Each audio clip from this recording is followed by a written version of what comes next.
So I just made it back up to the property. It's nice and muddy, got a half-inch of rain last night. I just dropped the trailer off.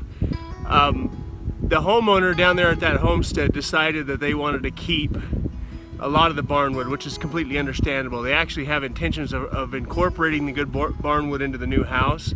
I was able to get a lot of structural lumber, not necessarily that old, 2x12s, 2x8s, things like that, that will help me a lot with setting my forms.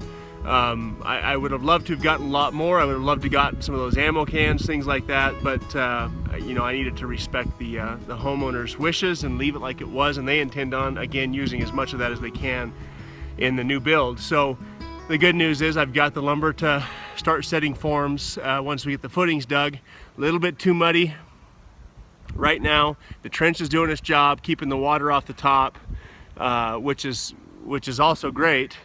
But it's going to take a few days for this to dry out. So as soon as we can get it dried out enough to get a concrete truck up here, I'm going to try and get these forms set, get the footings dug, and get the concrete poured. My hope is that we can still get this done in the next week to 10 days. I've been down at a training for the last few days down in Salt Lake, and I just got back up. And I wanted to come up to the property and see how much is dried out, and this is the good news, is things dry out really, really fast up here. We got a rough week ahead of us with weather. Hopefully it blows off and it's not near as damp as it is, but you know, if I could just get a few days of good weather, we can get the concrete poured and we can start framing on the shop and, you know, get a big jump on the summer. And so I'm hoping that this week we can get forms set. I'm gonna get the tractor and start grading the little bit of dirt off. The trench is doing its job. The trench is pretty full of water. But